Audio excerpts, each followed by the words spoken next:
I knew something was dead wrong when Howard Banks from HR knocked on my office door and said, "Hey, Garrison, you forgot to sign the new compliance update." I never forget paperwork.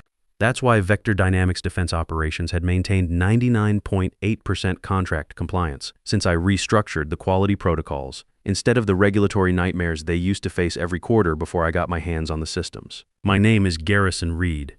I'm 54 years old and I've been keeping this place mission ready for 26 years. Still, I signed the paper, handed it back, and went right back to monitoring the Lighthouse Defense Systems integration for the $150 million joint contract. The deal they kept announcing at every all-hands meeting like it was Christmas morning, but nobody actually understood how our legacy systems would interface with their modern platforms. They just knew it meant bigger bonuses for management and probably downsizing for half the operations staff. 26 years, that's how long I'd been at Vector Dynamics. Not in the spotlight, not getting mentioned in the quarterly investor calls. I was the guy who crawled through server rooms at 2 a.m. when network security protocols failed, who rebuilt operational frameworks when compliance audits threatened contract renewals, who kept decades-old defense systems talking to cutting-edge equipment with custom integration modules I designed in my garage workshop on weekends. You know, the critical stuff, the boring stuff, the stuff they don't notice until it breaks and costs them $200,000 in contract penalties. That morning, I had 3 screens showing system diagnostics, a half-empty coffee mug going cold, and a maintenance log that said check backup authentication servers, Bay 12 circled in red ink. Behind me, the operations floor hummed with its usual controlled activity. Network traffic flowing at optimal bandwidth, server farms maintaining their programmed load balancing, backup systems cycling through scheduled diagnostics every 15 minutes. And buried in all that electronic coordination was the steady digital heartbeat of the security protocols I'd spent 2 decades fine-tuning. In the middle of monitoring everything, I sat alone in my corner office reviewing the integration specifications for Lighthouse's quantum encrypted systems. My clearance authorization sat right there in the federal documentation. Senior Operations Director, Level 3 Security Clearance, Systems Integration Specialist. I was the bridge between our battle-tested infrastructure and Lighthouse's next-generation platforms that still had bugs their programmers couldn't identify. No one else in the company had that certification. The training alone took 2 years and cost the company $75,000. You had to understand both legacy military protocols and emerging cybersecurity frameworks, plus federal defense regulations that most people couldn't even pronounce correctly. They gave me the responsibility, then forgot I existed. I didn't mind working in the background. There's satisfaction in it. You get to build things properly while the executive team argues about market positioning and revenue projections in conference rooms with catered meals. I wasn't looking for corner offices or executive parking spots. I just wanted my systems secure, my documentation accurate, and my coffee uninterrupted, so I could do the job right. The only people who really knew what I did were the ones smart enough to understand how fragile the whole operation was. Vincent Torres at Lighthouse Defense Systems, who'd been running integrated platforms since before the internet existed. My old mentor, Raymond Foster, before he retired to his cabin in Montana. The DoD inspector who certified our security protocols and always asked to see my compliance logs first. Everyone else saw me as just Garrison from operations. Middle-aged, quiet grease under his fingernails from weekend repairs, the guy who fixed things when they broke but didn't contribute to the big picture. Then Oliver Martinez showed up to optimize everything that was working perfectly. That Wednesday started like any other until the email hit at 9:30 a.m. All personnel mandatory meeting 10:30 sharp, strategic transformation, plus organizational restructuring. Attendance required. That's corporate speak for heads are rolling, and someone new is holding the axe. Enter Oliver Martinez, new CEO. Mid-30s Stanford MBA, wearing a suit that cost more than my mortgage payment. He had that tech startup energy you see in business podcasts. The kind of guy who thinks disruption is a business strategy and calls spreadsheets data-driven solutions with a straight face. He smiled too much, talked too fast, called himself a digital transformation architect. I knew we were all outdated components in his efficiency algorithm from Minute One. He spoke for 50 minutes straight, dropping buzzwords like agile methodology, legacy system optimization, and human capital streamlining. People around me nodded like he was revealing the secrets of the universe.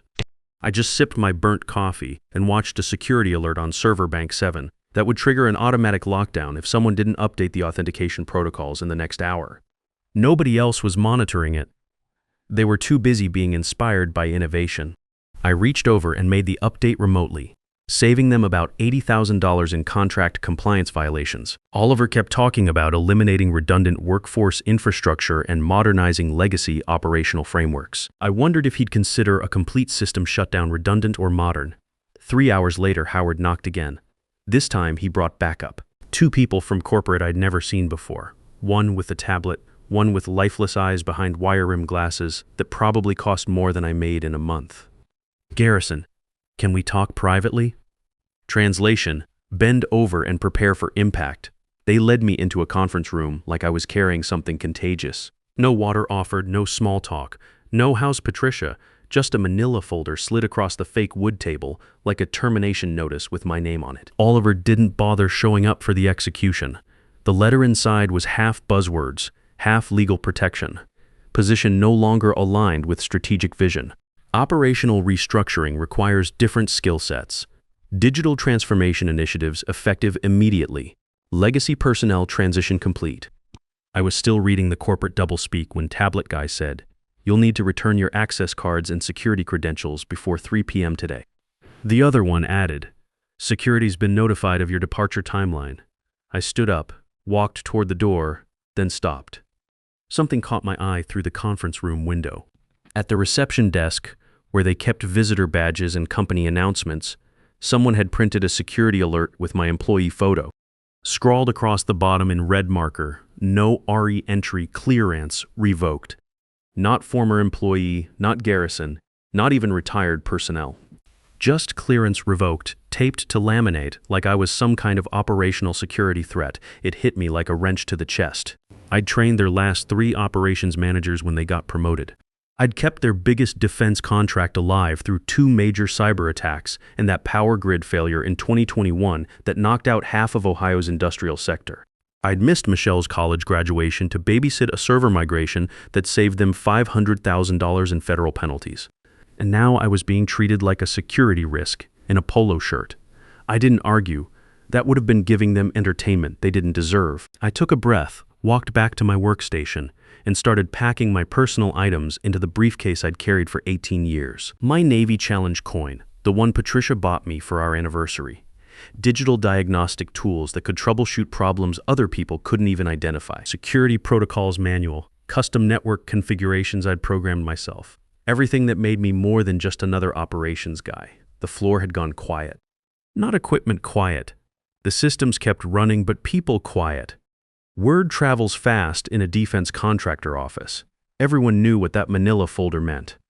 And they were all wondering who was next on Oliver's optimization list. My assistant Casey walked over pretending to check a work order. Kid was 25, fresh out of systems administration school, eager to learn everything I could teach him about keeping defense networks secure. "This is insane," he whispered. "You're the only one who understands half these protocols." I nodded toward the security monitors, authentication servers showing amber alerts on Bay 12. Backup systems going to fail security validation in about 30 minutes. You'll need to reset the clearance parameters. I don't know how to do that. Now you'll learn. Casey looked like someone had just told him he'd have to perform surgery with a screwdriver. "Garrison, what if I can't figure it out?" I closed my briefcase and adjusted my watch band, a habit I'd developed over the years. Whenever I was thinking through a complex problem, I'd check my watch timing. Tomorrow, when their security systems went dark and federal inspectors started asking questions, the screaming would start. Then the system locks down, operations stop, and somebody upstairs learns what I actually do around here. I walked toward the exit, past workstations where people avoided eye contact like unemployment was contagious. Past the break room where I'd eaten lunch alone most days for 26 years. Past the operations center where I'd documented every upgrade, every security patch, every late-night emergency call that kept this place federally compliant. Howard was waiting by the security door with his hand out, badge and access cards. I handed them over. No speech, no threats, no "you'll regret this." Just the quiet beep of magnetic strips being deactivated like canceling a subscription that's about to expire. "Sorry about this, Garrison," Howard mumbled. He'd been doing HR for 12 years, long enough to know when management was making a mistake they'd pay for later. "Not your call," I said, and walked through the door I'd been using since Bill Clinton was president. Outside in the parking lot, I sat in my truck and pulled out my phone. The Secure Operations app was still active. They'd forgotten to disable my remote access. I scrolled to the authentication management system and found what I was looking for. Bay 12 backup servers, the redundant system that kept operations running when the main security grid experienced the cyber attacks that hit defense contractors every summer when foreign hackers ramped up their activities. It was a complex system, not just servers, but a network of encrypted protocols, validation sequences, and automated responses that had to coordinate perfectly to prevent unauthorized access from damaging classified information. I designed the authentication system myself after the 2019 breach that shut down operations for 5 days. It took me 8 months to engineer, another 4 months to implement, and 3 years to fine-tune the security algorithms. The system was so sophisticated that it required manual override codes to prevent unauthorized changes, codes that only I knew. I disabled the backup authentication with a few keystrokes. Not damaged, not broken, just offline. The system would show green lights and normal status to anyone who didn't know what they were looking at. But when the next security validation cycle ran tomorrow morning, the backup wouldn't authenticate. 6 operation centers would lock down simultaneously, and the restart sequence would take a minimum of 8 hours. With Lighthouse Defense Systems security teams scheduled to conduct their final compliance inspection tomorrow afternoon, any operational delays would trigger the breach of contract clauses that could kill the $150 million deal. I didn't smile. I didn't feel vindicated. I just started the truck and drove home with steady hands and clear thinking because they thought they were modernizing operations, but they just fired the guy who understood how everything connected. The house felt strange when I got home at 3:15 in the afternoon. Patricia wouldn't be back from her volunteer work until 600, and Michelle was in Columbus finishing her MBA. Probably in some lecture hall learning things that would help her avoid the kind of career that ends with a manila folder and a security alert. No system notifications pinging my phone.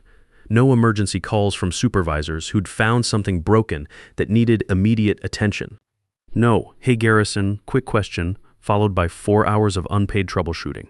Just the hum of the refrigerator and the tick of the kitchen clock marking time I wasn't getting paid for anymore. My briefcase sat on the dining table like a closed case file. Everything I'd accumulated over 2 decades of solving other people's problems. Company property technically, except for the personal documentation I'd kept with my own resources to do jobs the company systems couldn't handle. I walked to the basement workshop, past the holiday decorations Patricia hadn't put away yet, behind the water heater that I had replaced myself when the old one died 4 winters ago. In the corner was a filing cabinet I'd bought at a government surplus auction when we first bought the house. I opened the bottom drawer and pulled out a folder labeled Vector Systems Documentation, Personal Backup. I'd started keeping these records 12 years ago, not because I was paranoid, but because I'd watched too many companies lose critical operational knowledge when experienced people left or retired. The folder was thick, hand-drawn network diagrams, security protocol flowcharts with my annotations in the margins, custom interface specifications for equipment that wasn't supposed to integrate, but somehow did thanks to protocols I'd built in this very workshop. Integration procedures for every piece of equipment on that operations floor documented in my neat engineer's handwriting because I knew someday the institutional knowledge would walk out the door. I just didn't think it would be me getting pushed out. I flipped to the section marked Authentication Systems, Critical Backup Protocols. There it was, Bay 12 Server Authentication. Complete schematics, manual override procedures, restoration protocols, diagnostic troubleshooting steps that would take someone else months to figure out through trial and error. The authentication system wasn't just backup servers. It was the central nervous system that kept operations stable during the cyber attacks that hit defense contractors every time international tension spiked. Without it, any security threat would cascade through the network like dominoes falling, locking down 6 operation centers simultaneously. The restoration sequence alone would take 8 hours minimum, assuming someone knew the correct authentication codes to prevent permanent data corruption. With Lighthouse's security team doing their final compliance inspection tomorrow afternoon, any operational delays would void the delivery schedule built into the joint contract. I sat down slowly in my workshop chair, the operations documentation heavy in my hands. Pages and pages of technical details that represented years of learning how defense systems actually worked. not how they were supposed to work according to the manuals. I hadn't told anyone about the authentication system's critical nature because nobody had ever asked. They just handed me problems and expected solutions without understanding the complexity of keeping 20-year-old classified systems running alongside modern encrypted networks. They saw me adjust a few settings on a computer screen and assumed it was simple. They didn't see the months of research, the late nights studying network diagrams, the weekends spent in electronic surplus stores looking for obsolete components that weren't manufactured anymore. Well, not anymore. I wasn't angry. That part of me had gone cold in the HR conference room when I saw my photo posted like a wanted poster. This wasn't emotion. This was operational, cause and effect, as predictable as a server failing when current exceeded rated capacity. They hadn't just fired me. They'd removed the person who understood how everything connected, and they had no idea what was coming next. Somewhere across town, Oliver was probably in his office right now updating spreadsheets and calculating the salary savings from eliminating legacy personnel, maybe planning the celebration dinner for closing the Lighthouse deal. I pulled out my personal laptop from the workshop bench and opened the diagnostic logs I kept as backup documentation. System performance records going back 12 years, maintenance schedules, critical component registries, failure analysis reports, everything they'd need to maintain the systems I'd built and rebuilt and fine-tune over 2 decades. Everything they'd never thought to ask for before they showed me the door. I checked the authentication logs one more time. Bay 12 servers showed offline status. Timestamp 3:47 p.m. Manual intervention required for restoration. Override codes needed. They had no idea yet, but tomorrow afternoon when Lighthouse's executives walked through that facility, expecting to see secure, reliable operations, they'd learn what happened when you fired the guy who kept the systems running. I closed the laptop and adjusted my watch band, checking the time out of habit. Tomorrow, when their operations centers went dark and silent, the screaming would start. The first call came at 6:23 a.m. Thursday morning. I was in the kitchen making coffee, watching the sunrise through the window when my phone started buzzing on the counter. Unknown number. I let it ring. Then again at 6:25. This time, I recognized Oliver Martinez's direct line from the caller ID. I watched it ring 6 times and go to voicemail. His voice sounded tight, like someone trying to stay calm while his house burned down. Garrison, we're experiencing some technical difficulties this morning, and I was hoping you could provide guidance on system restoration procedures. Nothing major, just need to clarify a few operational details. Please call me back as soon as possible. I played it twice, then deleted it. Technical difficulties. That's what they called it when their entire operations infrastructure locked down at 5:30 a.m. during the security validation cycle that ran every morning when the system verified clearance protocols. By 7 a.m., 4 more voicemails had stacked up. The facility manager sounding panicked, the IT supervisor trying to stay professional while clearly out of his depth, even Vincent Torres from Lighthouse Defense Systems wondering why his scheduled compliance inspection had been postponed indefinitely. I made my coffee and sat at the kitchen table, listening to the messages pile up like evidence in a case I'd already won.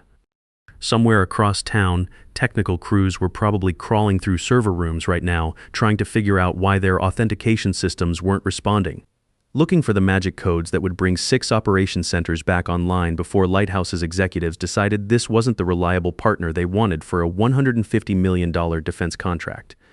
Patricia came downstairs at 7:45, already dressed for her volunteer shift at the community center. Rough morning? She asked, glancing at my phone, buzzing with another incoming call. Could say that. They're discovering what I actually did for a living. She'd been married to an operations director long enough to understand the unspoken rules of defense systems. Sometimes equipment failed. Sometimes the failure happened at exactly the wrong moment. And sometimes the only person who could fix it was the person you just treated, like yesterday's newspaper. Casey sent me a text at 8:30. Everything's locked down. They're freaking out. Oliver keeps asking where you documented the override procedures. Nobody knows how to restore anything. Can you help? I didn't respond immediately. Let them understand what 26 years of experience actually looked like when it walked out the door. At 9:30 a.m., my phone rang again. This time, it was Casey calling directly. Garrison, please. They're offering double overtime if you'll come in and help restore the systems. The Lighthouse deal is falling apart. Oliver's in full panic mode. Howard's saying maybe your termination was hasty. I turned the phone face down on the table and went back to my coffee. By noon, Patricia came home from the community center. She found me in the garage organizing my personal tool collection and separating it from anything that belonged to Vector. "Productive morning?" she asked, leaning against the doorframe. "Could say that. Got fired yesterday. Decided to do some organizing today." She'd been married to an engineer long enough to understand cause and effect, and their systems just happened to break down the day after they let you go. I looked up from sorting socket wrenches by size. "Funny how equipment fails when you don't maintain it properly." Patricia nodded. She'd heard me take enough emergency calls over the years to know that defense systems were more fragile than most people realized. "So what happens now?" I held up a business license application I'd printed that morning. Garrison Reed Defense Systems Consulting, specializing in legacy system integration and critical infrastructure recovery. And your first potential client might be Vector Dynamics. Depends on whether they're willing to pay market rates for expertise they used to get at salary prices. The official offer came through Howard at 4:30 p.m. Emergency consulting contract, immediate system restoration required. Name your price. I let it sit in my inbox for an hour. Stanley Cooper, their corporate attorney, called at 5:45, professional, apologetic, carefully avoiding any admission of liability for yesterday's termination. "Garrison, we understand there may have been some miscommunication regarding your departure from Vector. We'd like to discuss a consulting arrangement to address our current technical challenges." I let him talk for 6 minutes about mutual cooperation and professional relationships and shared interests in resolving the situation. "Here's how this works, Stanley," I finally said. "Garrison Reed Defense Systems charges $400 an hour for standard consulting, $600 an hour for emergency response, $800 an hour for crisis intervention, payment in advance, minimum 10-hour billing increments." Silence on the line. "And Stanley, I don't work for Vector Dynamics anymore. I work for whoever pays my consulting rates and treats my expertise with professional respect. If that's you, we can do business. If not, good luck finding someone else who understands systems I designed and built from scratch over the past 18 years. More silence. "I'll need to discuss this with management," he finally said. "You do that? My rates go up 15% every day you wait." By Friday morning, they'd wired my retainer, and I was back in the facility. Not as Garrison, the operations guy in khakis and a company polo shirt, but as Garrison Reed, consultant, carrying an invoice book and charging more per hour than I used to make in a week. The operations floor looked different when you walked through it as a vendor instead of an employee. Same equipment, same people, but now I was the expert they'd hired to solve problems they couldn't handle themselves. The Bay 12 authentication restoration took me exactly 35 minutes. I knew the system intimately because I designed every protocol and programmed every security algorithm, something that would have taken their remaining technical team weeks of troubleshooting and probably several expensive service calls to federal contractors. But I also did something else, something they should have asked me to do years ago. I documented everything. Every system, every workaround, every critical component they'd taken for granted. Every piece of institutional knowledge that had been living in my head for 2 decades. I created a comprehensive operations manual that would let them function without me, complete with diagnostic procedures, vendor contact lists, and emergency protocols for specialized repair services. Then I handed them an invoice for 60 hours of emergency consulting and walked out. 3 weeks later, Lighthouse Defense Systems completed their acquisition partnership with Vector Dynamics, but the operational delays had cost them $300,000 in contract penalties and pushed back the integration timeline by 4 months. Oliver Martinez quietly transferred to another division. Howard started treating the remaining senior staff with considerably more respect. And me, I had 6 more clients by the end of the month, companies that had heard about the Vector situation through the defense contractor network and realized they had their own Garrison Reeds keeping things running. Experienced guys who'd been there since the Reagan administration, who knew where all the critical systems were buried, who could shut down operations just by retiring without proper knowledge transfer. I wasn't getting revenge. I was getting recognition, the kind that comes with a business license, a consulting rate that reflects market value, and clients who understand the difference between managing systems and actually understanding them. Some mornings, I still reach for my watch band out of habit when I'm thinking through a complex problem. But now it's not because I'm worried about systems failing on my watch. It's because I'm building something new, something that can't be eliminated by a Stanford MBA who thinks experience is just another line item to optimize. They thought they were modernizing their operation. What they actually did was teach me my own worth in the marketplace. And that education was worth more than any severance package they could have offered. The basement workshop is busier now than it ever was. Not with company emergencies that interrupted family dinners, but with projects for clients who value what I know. Companies that understand institutional knowledge isn't something you can download from the internet or outsource to the lowest bidder.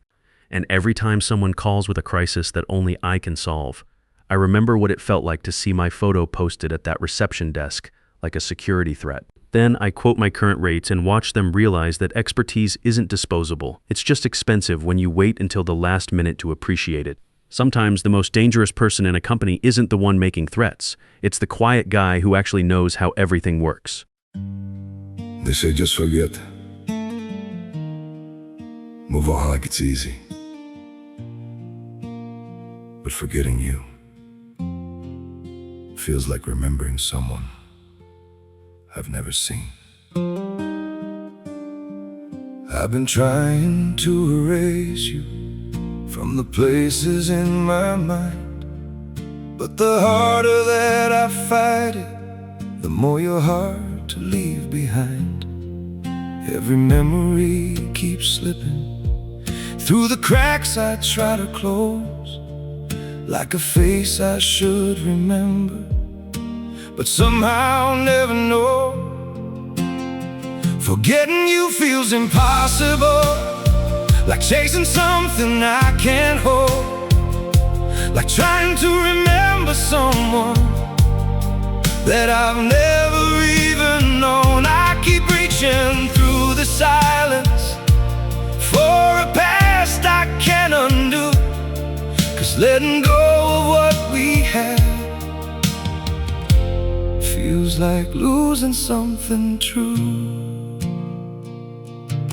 Every moment turns to fragments, every thought just fades to blue, like I'm searching for a feeling that still only leads to you. Forgetting you feels impossible, like chasing something I can't hold, like trying to remember someone that I've never even known. I keep reaching through the silence for a past I can't undo, 'cause letting go of what we had feels like losing something true.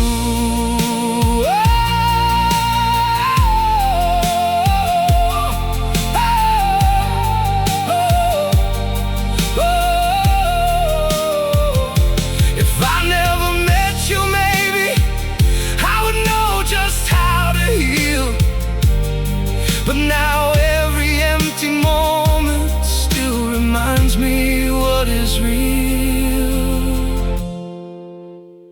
Forgetting you feels impossible, like chasing something I can't hold, like trying to remember someone that I've never even known. I keep reaching through the silence for a past I can't undo, 'cause letting go of what we had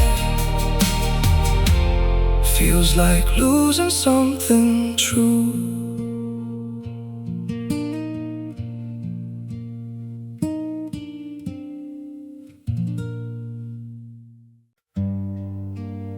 Some days feel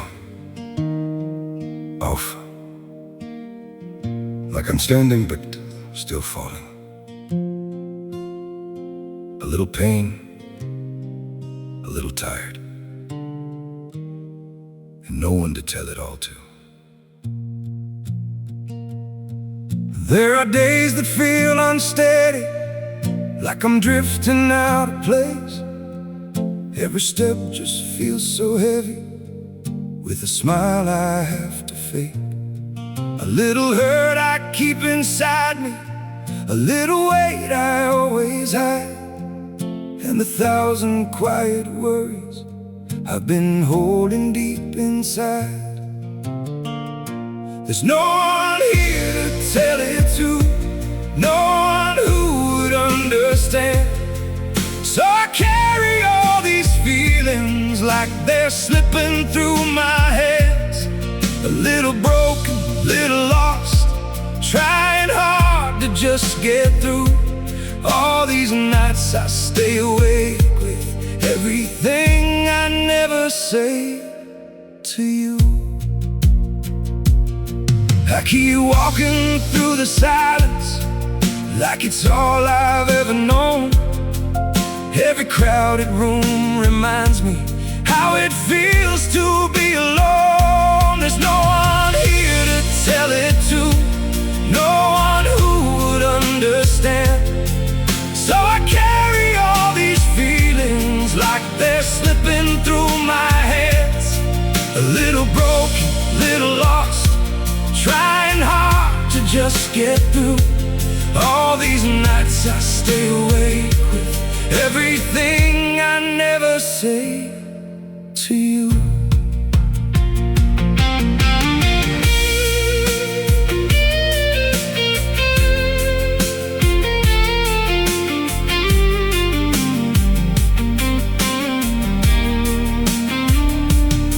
Maybe one day I'll be stronger, maybe I'll learn how to speak, but for now I keep it buried in the parts of me too weak. There's no one here to tell it to, no one who would understand. So I carry all these feelings like they're slipping through my hands. A little broken, little lost, trying hard to just get through. All these nights I stay awake with everything I never say to you.